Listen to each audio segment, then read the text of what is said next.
जब भी कोई इंसान ईश्वर के सामने बैठकर प्रार्थना करने की कोशिश करता है, अक्सर एक अजीब सी स्थिति पैदा हो जाती है। मन भारी होने लगता है, आंखों में नींद उतरने लगती है, शरीर में आलस भर जाता है और ध्यान भटकने लगता है। बहुत से लोग इस अनुभव से गुजरते हैं और सोचते हैं कि शायद ये सिर्फ थकान है या शरीर की कमजोरी है। लेकिन जब ये बार बार होता है, जब हर बार प्रार्थना के समय ही ऐसा होने लगे, तब ये समझना जरूरी हो जाता है कि इसके पीछे केवल शरीर की थकान नहीं, बल्कि कई गहरे कारण छिपे होते हैं। प्रार्थना केवल शब्दों का उच्चारण नहीं होती, ये आत्मा का परमेश्वर से संवाद होता है। जब कोई व्यक्ति पूरे मन से प्रार्थना करता है, तो वो अपने भीतर की दुनिया को खोल देता है। उसकी सोच, उसकी भावनाएं, उसका विश्वास, सब कुछ उस क्षण में क्रियाशील हो जाता है। यही कारण है कि प्रार्थना का समय आत्मिक रूप से बहुत शक्तिशाली माना जाता है। लेकिन यही वो समय भी है जब मनुष्य को सबसे ज्यादा संघर्ष महसूस होता है। मन शांत नहीं रह पाता, ध्यान बार बार भटकता है और कई बार नींद इतनी गहरी महसूस होती है कि प्रार्थना अधूरी रह जाती है। बहुत से लोग इस बात को साधारण समझ लेते हैं और कहते हैं कि शायद आज ज्यादा थकान है या शायद शरीर को आराम चाहिए। परंतु जो लोग आत्मिक जीवन को समझते हैं, वे जानते हैं कि ये केवल साधारण घटना नहीं होती। मनुष्य का मन हमेशा उसी दिशा में सहज होता है जहां उसे आनंद और आराम मिलता है। लेकिन प्रार्थना आत्मा को अनुशासन में लाती है। ये मन को नियंत्रित करती है, अहंकार को कम करती है और व्यक्ति को सच्चाई के करीब ले जाती है। इसलिए जब कोई व्यक्ति नियमित रूप से प्रार्थना करना शुरू करता है, तो उसके भीतर एक प्रकार का आंतरिक संघर्ष भी शुरू हो जाता है। ये संघर्ष कई बार आलस और नींद के रूप में दिखाई देता है। शरीर अचानक भारी लगने लगता है, पलकें झुकने लगती है और मन कहता है कि अभी नहीं, थोड़ी देर बाद प्रार्थना कर लेंगे। यही वह क्षण होता है जहां बहुत से लोग हार मान लेते हैं। लेकिन इतिहास और आध्यात्मिक परंपराएं बताती है कि यह स्थिति लगभग हर उस व्यक्ति के साथ होती है जिसने अपने जीवन में ईश्वर को प्राथमिकता देने की कोशिश की है। जब मनुष्य संसार के कामों में व्यस्त होता है, तो उसे अक्सर इतनी थकान महसूस नहीं होती। वह घंटों मोबाइल चला सकता है, देर रात तक बातें कर सकता है, काम कर सकता है, लेकिन जैसे ही वह प्रार्थना के लिए बैठता है, अचानक उसे नींद आने लगती है। ये अनुभव कई लोगों को परेशान करता रहे। वे सोचते हैं कि शायद उनका विश्वास कमजोर है या वे सही तरीके से प्रार्थना नहीं कर पा रहे। लेकिन सच्चाई ये है कि प्रार्थना एक अभ्यास है, एक अनुशासन है। जैसे शरीर को मजबूत बनाने के लिए नियमित व्यायाम की जरूरत होती है, वैसे ही आत्मा को मजबूत बनाने के लिए नियमित प्रार्थना की आवश्यकता होती है। शुरुआत में यह कठिन लगता है, मन भागता है, ध्यान भटकता है और आलस बार बार रास्ता रोकता है। लेकिन धीरे धीरे जब व्यक्ति इस अनुशासन को अपनाता है, तो उसका मन भी बदलने लगता है। वही प्रार्थना जो पहले बोझ लगती थी, बाद में शांति और शक्ति का स्रोत बन जाती है। एक और कारण यह भी है कि मनुष्य का मन हमेशा उस चीज से बचना चाहता है जो उसे बदल सकती है। प्रार्थना मनुष्य के भीतर छिपी सच्चाइयों को उजागर करती है। जब कोई व्यक्ति ईश्वर के सामने बैठता है, तो उसे अपने जीवन की गलतियां भी याद आती है, अपनी कमजोरियां भी दिखती है और अपने निर्णयों पर भी विचार करना पड़ता है। ये प्रक्रिया आसान नहीं होती, इसलिए मन कई बार आलस और नींद के माध्यम से उस क्षण से बचने की कोशिश करता है। इसके अलावा आधुनिक जीवन शैली भी एक बड़ा कारण बन गई है। देर रात तक जागना, लगातार स्क्रीन देखना, अनियमित दिनचर्या, ये सब चीजें शरीर की प्राकृतिक लय को बिगाड़ देती है। जब शरीर थका हुआ होता है और मन पहले से ही अस्थिर होता है, तो प्रार्थना के समय एकाग्रता बनाए रखना और भी कठिन हो जाता है। लेकिन इसका मतलब यह नहीं है कि प्रार्थना छोड़ दी जाए, बल्कि इसका अर्थ यह है कि हमें अपने जीवन में संतुलन लाने की जरूरत है। जब दिनचर्या संतुलित होती है, जब मन शांत होता है, तब प्रार्थना भी गहरी और अर्थपूर्ण बन जाती है। प्रार्थना में आने वाली नींद और आलस को एक तरह की परीक्षा भी माना जा सकता है। यह वह क्षण होता है जहां व्यक्ति को यह तय करना होता है कि वो अपने आत्मिक जीवन को कितना महत्व देता है। अगर वो थोड़ी सी कठिनाई से हार मान लेता है, तो प्रार्थना धीरे धीरे उसकी जिंदगी से दूर हो जाती है। लेकिन अगर वो धैर्य और विश्वास के साथ प्रयास करता रहता है, तो वही प्रार्थना उसके जीवन को बदलने लगती है। जब कोई व्यक्ति नियमित रूप से प्रार्थना करता है, तो उसके भीतर कई सकारात्मक परिवर्तन होने लगते हैं। उसका मन शांत होने लगता है, निर्णय स्पष्ट होने लगते हैं और जीवन के संघर्षों का सामना करने की शक्ति बढ़ने लगती है। यही कारण है कि प्रार्थना को केवल धार्मिक कर्तव्य नहीं, बल्कि आत्मिक शक्ति का स्रोत माना जाता है। इसलिए जब प्रार्थना के समय नींद या आलस महसूस हो, तो उसे केवल कमजोरी समझकर निराश नहीं होना चाहिए। यह एक संकेत हो सकता है कि मन अभी अनुशासन का आदी नहीं हुआ है। यह एक याद दिलाने वाला क्षण भी हो सकता है कि हमें अपने जीवन में संतुलन और ध्यान की आवश्यकता है। धीरे धीरे जब व्यक्ति अपने मन को प्रशिक्षित करता है, जब वो प्रार्थना को अपनी दिनचर्या का हिस्सा बना लेता है, तब वही मन जो पहले भागता था, अब शांत होकर ईश्वर के सामने बैठने लगता है। वही समय जो पहले बोझ लगता था, अब सबसे कीमती समय बन जाता है। प्रार्थना में आने वाली नींद और आलस को समझना जरूरी है, क्योंकि यह हमें अपने मन और जीवन को गहराई से देखने का अवसर देता है। ये हमें यह सिखाता है कि आत्मिक जीवन केवल भावनाओं पर नहीं, बल्कि अनुशासन और निरंतरता पर भी आधारित होता है। जब हम इस सच्चाई को स्वीकार कर लेते हैं, तब प्रार्थना केवल एक आदत नहीं रहती, वो है एक ऐसा मार्ग बन जाती है जो हमें भीतर से मजबूत करता है, हमें शांति देता है और हमें उस शक्ति से जोड़ता है जिसे हम ईश्वर कहते हैं।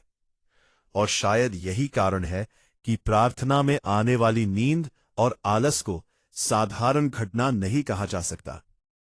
यह एक ऐसा अनुभव है जो हमें हमारे भीतर के संघर्ष, हमारी कमजोरियों और हमारी संभावनाओं तीनों से परिचित कराता है। जब हम इसे समझते हैं और इसके बावजूद प्रार्थना करते रहते हैं, तब धीरे धीरे हमारा आत्मिक जीवन गहरा और मजबूत होने लगता है। जब भी कोई व्यक्ति सच्चे मन से प्रार्थना करने के लिए बैठता है, तो वह केवल शब्द नहीं बोल रहा होता, वह अपने मन, आत्मा और विश्वास को परमेश्वर के सामने खोल रहा होता है। प्रार्थना वह समय है जब इंसान अपने भीतर की गहराई से ईश्वर को पुकारता है, उनसे मार्गदर्शन मांगता है, अपने दुख, अपनी आशाएं और अपने विश्वास को उनके सामने रखता है। लेकिन बहुत से लोग एक अजीब अनुभव से गुजरते हैं। जैसे ही वे प्रार्थना करने बैठते हैं, उन्हें नींद आने लगती है, शरीर भारी महसूस होने लगता है और मन में आलस छाने लगता है। कई लोग इसे सामान्य मानकर नजरअंदाज कर देते हैं। वे सोचते हैं कि शायद दिन भर की थकान है या शरीर को आराम की जरूरत है। लेकिन अगर ये बार बार हो, अगर हर बार प्रार्थना के समय ही ऐसा होने लगे, तो ये सोचने की बात बन जाती है कि आखिर ऐसा क्यों होता है। प्रार्थना मनुष्य के जीवन का एक ऐसा क्षण है जब वह संसार की भागदौड़ से हटकर अपने सृजनकर्ता के साथ समय बिताता है। ये समय आत्मा को शांति देने वाला होना चाहिए, लेकिन अक्सर मनुष्य को इसके दौरान संघर्ष महसूस होता है। मन भटकने लगता है, विचार इधर उधर जाने लगते हैं और कई बार आंखें भारी होकर बंद होने लगती है। इसका पहला कारण यह है कि मनुष्य का मन हमेशा आराम और मनोरंजन की ओर भागता है। मन को वही चीजें पसंद आती है जो उसे तुरंत आनंद देती हैं। लेकिन प्रार्थना एक अनुशासन है। ये मन को शांत करती है, उसे नियंत्रित करती है और व्यक्ति को अपने भीतर झांकने के लिए मजबूर करती है। यही कारण है कि मन कई बार प्रार्थना से बचने के लिए बहाने ढूंढने लगता है। जब कोई व्यक्ति मोबाइल चलाता है, फिल्म देखता है या दोस्तों के साथ बातें करता है, तो उसे अक्सर नींद नहीं आती। वह देर रात तक जाग सकता है, लेकिन जैसे ही वह प्रार्थना के लिए बैठता है, अचानक नींद महसूस होने लगती है। ये अनुभव कई लोगों के साथ होता है। मन हर उस चीज से बचना चाहता है जो उसे अनुशासन में लाती है। दूसरा कारण यह है कि प्रार्थना आत्मा को जागृत करती है। जब इंसान परमेश्वर के सामने बैठता है, तो उसे अपने जीवन की सच्चाइयों का सामना करना पड़ता है। उसे अपनी गलतियां याद आती हैं, अपने अधूरे काम याद आते हैं और कई बार अपने अंदर की कमजोरी भी दिखाई देती है। ये अनुभव आसान नहीं होता, इसलिए मन कई बार आलस और नींद के जरिए उस स्थिति से बचने की कोशिश करता है। कई आध्यात्मिक परंपराओं में यह माना जाता है कि जब कोई व्यक्ति सच्चे मन से ईश्वर की ओर बढ़ता है, तो उसे आंतरिक संघर्षों से गुजरना पड़ता है। ये संघर्ष कभी संदेह के रूप में आता है, कभी ध्यान भटकने के रूप में और कभी कभी आलस या नींद के रूप में भी। तीसरा कारण हमारी जीवन शैली भी हो सकती है। आज का समय बहुत तेज है। लोग देर रात तक जागते हैं, मोबाइल और स्क्रीन का इस्तेमाल करते हैं और उनके सोने जागने का समय नियमित नहीं होता। इससे शरीर की ऊर्जा का संतुलन बिगड़ जाता है। जब शरीर थका हुआ होता है, तो ध्यान केंद्रित करना मुश्किल हो जाता है। प्रार्थना के समय मन को शांत रखना और ध्यान बनाए रखना तभी आसान होता है जब शरीर भी संतुलित हो। अगर व्यक्ति पर्याप्त नींद नहीं लेता, सही समय पर भोजन नहीं करता और लगातार मानसिक दबाव में रहता है, तो प्रार्थना के समय नींद आना स्वाभाविक हो सकता है। लेकिन इसका मतलब ये नहीं कि प्रार्थना छोड़ दी जाए, बल्कि इसका अर्थ यह है कि हमें अपने जीवन में संतुलन लाने की जरूरत है। जब व्यक्ति अपनी दिनचर्या को व्यवस्थित करता है, तो उसका मन भी स्थिर होने लगता है।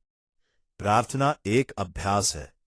जैसे कोई व्यक्ति शुरुआत में दौड़ना शुरू करता है, तो उसे जल्दी थकान महसूस होती है, लेकिन धीरे धीरे उसका शरीर मजबूत हो जाता है। उसी तरह जब कोई व्यक्ति नियमित रूप से प्रार्थना करता है, तो उसका मन भी धीरे धीरे अनुशासन में आने लगता है। शुरुआत में मन भागता है, आलस आता है, लेकिन समय के साथ वही मन शांत होने लगता है। वही व्यक्ति जो पहले कुछ मिनट भी ध्यान नहीं लगा पाता था, बाद में घंटों शांति से प्रार्थना कर सकता है। प्रार्थना में आने वाली नींद कई बार यह भी दिखाती है कि हमारा मन अभी तक प्रार्थना की गहराई को समझ नहीं पाया है। जब व्यक्ति प्रार्थना को केवल एक आदत या कर्तव्य मानता है, तो उसका मन उसमें पूरी तरह शामिल नहीं होता। लेकिन जब वो प्रार्थना को अपने जीवन का सबसे महत्वपूर्ण समय मानने लगता है, तब उसकी सोच बदलने लगती है। प्रार्थना का अर्थ केवल शब्द बोलना नहीं है, ये अपने दिल की बात परमेश्वर से कहना है। ये वह समय है जब इंसान अपने डर, अपनी उम्मीदें और अपने सपनों को ईश्वर के सामने रखता है। जब व्यक्ति इस सच्चाई को समझता है, तब प्रार्थना उसके लिए बोझ नहीं रहती। वो एक ऐसा क्षण बन जाती है जिसका वो पूरे दिन इंतजार करता है। इतिहास में कई महान लोगों ने प्रार्थना को अपने जीवन की सबसे बड़ी शक्ति माना है। उन्होंने कहा कि जब इंसान प्रार्थना करता है, तो वो अकेला नहीं रहता। उसे एक ऐसी शक्ति का सहारा मिलता है जो उसे जीवन के कठिन रास्तों पर भी संभाल कर चलाती है। लेकिन इस शक्ति तक पहुंचने के लिए धैर्य और निरंतरता जरूरी होती है। प्रार्थना में आने वाली नींद और आलस को हार का संकेत नहीं मानना चाहिए। ये केवल एक परीक्षा है। ये परीक्षा यह दिखाती है कि हम अपने आत्मिक जीवन को कितना महत्व देते हैं। अगर हम थोड़ी सी कठिनाई से हार मान लेते हैं, तो हम उस शांति और शक्ति से दूर हो जाते हैं जो प्रार्थना के माध्यम से मिल सकती है।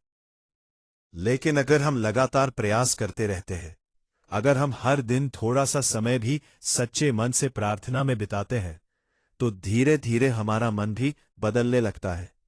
एक समय आता है जब वही प्रार्थना जो पहले कठिन लगती थी हमारे जीवन का सबसे सुंदर हिस्सा बन जाती है। वही समय हमें शांति देता है, हमें नई ऊर्जा देता है और हमें यह महसूस कराता है कि हम अकेले नहीं हैं। प्रार्थना में आने वाली नींद और आलस हमें यह भी सिखाते हैं कि आत्मिक जीवन आसान नहीं होता। यह एक यात्रा है जिसमें धैर्य, विश्वास और निरंतर प्रयास की आवश्यकता होती है। जब व्यक्ति इस यात्रा को स्वीकार कर लेता है, तब वह समझने लगता है कि हर संघर्ष उसे मजबूत बना रहा है, हर कठिनाई उसे ईश्वर के और करीब ला रही है, और धीरे धीरे वह अनुभव करने लगता है कि प्रार्थना केवल शब्द नहीं है, यह एक शक्ति है, एक संबंध है, एक ऐसा मार्ग है जो इंसान को भीतर से बदल देता है। जब यह परिवर्तन शुरू होता है, तब प्रार्थना